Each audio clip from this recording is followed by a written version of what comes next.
दोस्तों आज हम बात करेंगे माननीय सुप्रीम कोर्ट के एक बिल्कुल लेटेस्ट जजमेंट के बारे में, जो कि काफी ज्यादा डिस्प्यूटेड है और जो कि रिलेटेड है 498 ए से। दोस्तों मान लीजिए कि एक दिन अचानक आपको पुलिस का समन मिलता है कि आपकी वाइफ ने आपके ऊपर 498 ए आईपीसी के तहत घरेलू हिंसा और प्रताड़ना यानी कि क्रुएलिटी का केस कर दिया है। आपको एकदम से विश्वास नहीं होता है और आप एकदम शॉक हो जाते हैं, क्योंकि आपको इस बात का पूरा भरोसा है कि आपने कभी भी किसी भी प्रकार की दहेज की कोई मांग अपनी वाइफ से नहीं की है और ना ही आपने कभी भी अपनी वाइफ को किसी भी तरीके से प्रताड़ित किया है। लेकिन अब माननीय सुप्रीम कोर्ट के इस नए फैसले के बाद आपकी वाइफ को दहेज का झूठा आरोप लगाने की जरूरत ही नहीं है। अगर वो सिर्फ ये कह दे कि आपने उसे मानसिक या शारीरिक रूप से प्रताड़ित किया है, यानी कि फिजिकली और मेंटली उस पर क्रुएलिटी की गई है, उसको टॉर्चर किया गया है, तो आपका पूरा परिवार जेल में जा सकता है। क्या ये जजमेंट सही है? क्या ये सिर्फ जजमेंट ही है? क्या इससे निर्दोष पतियों का शोषण बढ़ जाएगा या फिर ये सही दिशा में लिया गया फैसला है? दोस्तों इस वीडियो में हम इस केस की डिटेल्स समझेंगे, इस केस को डिटेल से समझेंगे, इसके कानूनी एस्पेक्ट्स और कोर्ट के कमेंट्स, और सबसे इंपॉर्टेंट ये है कि कैसे ये फैसला पतियों के खिलाफ एक नया वेपन बन सकता है। इसलिए दोस्तों आपसे मेरी रिक्वेस्ट है कि आपको इस वीडियो को एंड तक पूरा जरूर देखना है, और अगर आपने अभी तक हमारे चैनल को सब्सक्राइब नहीं किया है तो चैनल को सब्सक्राइब कर लीजिए, साथ ही बेल नोटिफिकेशन आइकॉन को भी प्रेस कर दीजिएगा। यदि आपको किसी भी तरीके की कोई भी लीगल प्रॉब्लम है तो आप मुझे डिस्क्रिप्शन बॉक्स में दिए गए नंबर, जो कि व्हाट्सएप नंबर है, उसके माध्यम से लिख करके भेज सकते हैं। अगर आप अपॉइंटमेंट के माध्यम से मुझसे बात करना चाहते हैं और अपने मैटर को डिस्कस करना चाहते हैं तो आप व्हाट्सएप के माध्यम से संपर्क कर सकते हैं या ईमेल से भी मुझसे 1-to-1 सेशन की अपॉइंटमेंट ले सकते हैं। तो चलिए दोस्तों स्टार्ट करते हैं। दोस्तों सबसे पहले इस केस के फैक्ट्स को जान लेते हैं। इस केस में पति पत्नी की शादी सन 2005 में हुई थी। उनके 2 बच्चे भी हुए, लेकिन कुछ समय बाद उनकी शादीशुदा जिंदगी में तनाव बढ़ने लगा और लड़ाई झगड़े काफी ज्यादा बढ़ने लगे। 2017 में पत्नी ने पति, सास और कुछ रिलेटिव्स के खिलाफ 498 ए का केस रजिस्टर करवा दिया। दोस्तों केस में पत्नी ने यह आरोप लगाया कि शादी के समय लगभग 1 लाख रुपए नगद और 10 लाख रुपए के गहने दिए गए थे। 2015 में पति ने 40,000 रुपए पत्नी को दिए, लेकिन पत्नी ने वो पैसे गांव के एक दर्जी जिसका नाम सुभानी था उसको दे दिए। जब पति ने पैसे मांगे और पति को पैसे वापस नहीं मिले तो पति और सास ने इस पर विवाद शुरू कर दिया, यानी कि इस पर फैमिली डिस्प्यूट क्रिएट हो गया। पत्नी का यह दावा है कि उसे मारा पीटा गया और अंत में उसको घर से बाहर निकाल दिया गया। दोस्तों एफआईआर में 6 लोगों का नाम था, लेकिन चार्जशीट सिर्फ पति और सास के खिलाफ हुई थी। दोस्तों पति पक्ष का यह कहना था कि पति और सास ने हाईकोर्ट में एक पिटीशन फाइल करी कि 498 ए आईपीसी सिर्फ दहेज प्रताड़ना यानी कि डाउरी से रिलेटेड क्रुएलिटी के मामलों के लिए है। उनका यह कहना था कि इस केस में कोई भी दहेज की मांग नहीं हुई है, सिर्फ जो पारिवारिक डिस्प्यूट है, फैमिली डिस्प्यूट है, उसके चलते ही पत्नी ने 498 ए के आरोप लगाए हैं। और इस कारण, क्योंकि दहेज से संबंधित कोई भी आरोप नहीं है, ऐसे में 498 को क्वैश किया जाए। दोस्तों हाईकोर्ट ने पति और सास की दलील को मानते हुए पत्नी के 498 ए के केस को रद्द करने की यानी कि क्वैश करने के ऑर्डर दे दिए। दोस्तों इसके बाद पत्नी के द्वारा हाईकोर्ट के ऑर्डर को माननीय सुप्रीम कोर्ट में चैलेंज किया गया।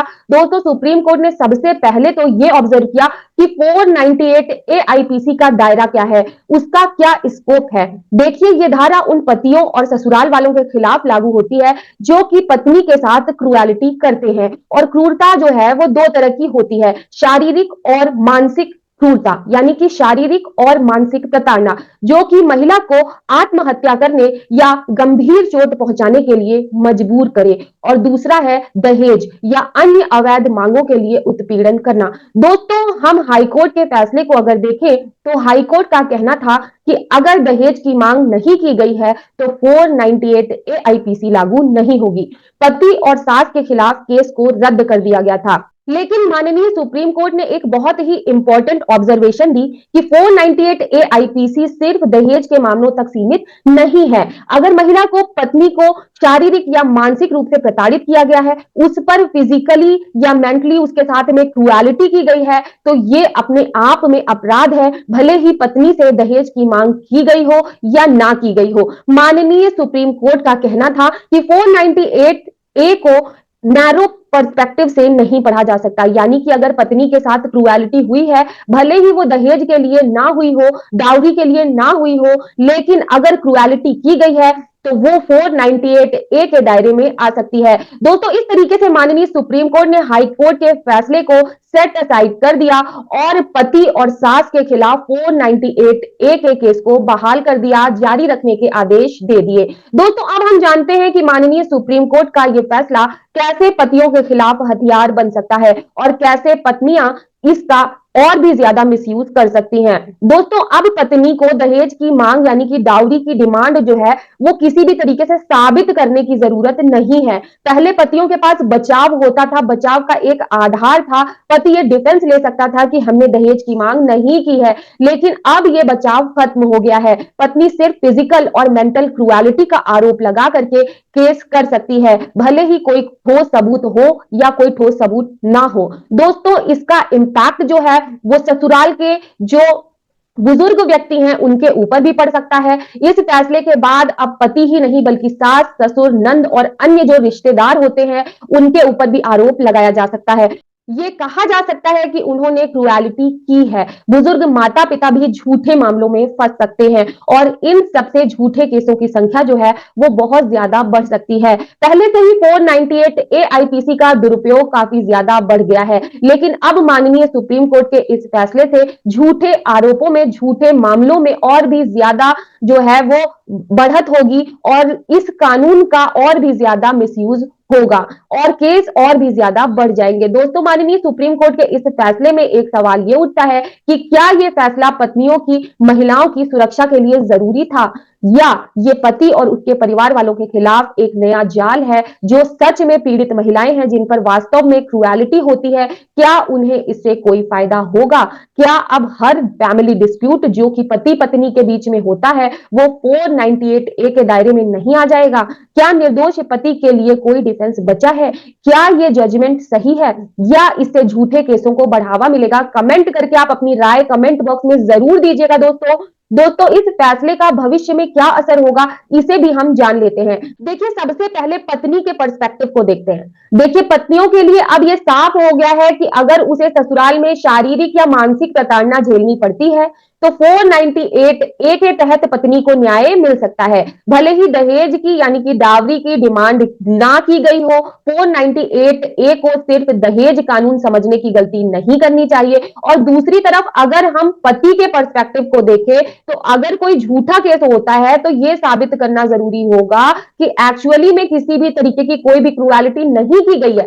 अगर पति ये डिफेंस देता है कि हमने दहेज या डाउरी की डिमांड नहीं की है तो अब ये बचाव के लिए सफिशिएंट नहीं होगा। दोस्तों, माननीय सुप्रीम कोर्ट की जजमेंट उन पतियों के लिए भी एक चेतावनी है जो कि अपनी पत्नी पर क्रूएलिटी करते हैं और सोचते हैं कि उन्होंने दहेज की डिमांड नहीं की है, इस वजह से वो 498 ए से बच जाएंगे। लेकिन क्या इस फैसले से झूठे केसेस को बढ़ावा नहीं मिलेगा? 498 ए का क्या इस चीज से मिसयूज नहीं होगा या फिर 498 ए को ये जो जजमेंट है वो और ज्यादा मजबूत करेगा? दोस्तों, इस जजमेंट पर आपके क्या विचार हैं? कमेंट करके हमारे साथ हमारे चैनल के माध्यम से शेयर जरूर कीजिएगा। इस जजमेंट का लिंक मैं आपको डिस्क्रिप्शन बॉक्स में दे दूंगी, वहां पर जाकर के आप इसे डाउनलोड करके पढ़ सकते हैं, इसको समझ सकते हैं और आप अपने केस के फैक्ट्स के अकॉर्डिंग इस जजमेंट को यूज भी कर सकते हैं। तो उम्मीद करती हूं कि आपको यह वीडियो पसंद आया होगा। यदि आपको यह वीडियो पसंद आया हो तो वीडियो को लाइक और शेयर जरूर कीजिएगा। चैनल को सब्सक्राइब करना बिल्कुल भी मत भूलिएगा। अगली बार फिर मिलते हैं नई इंफॉर्मेटिव वीडियो के साथ, एक नए टॉपिक के साथ।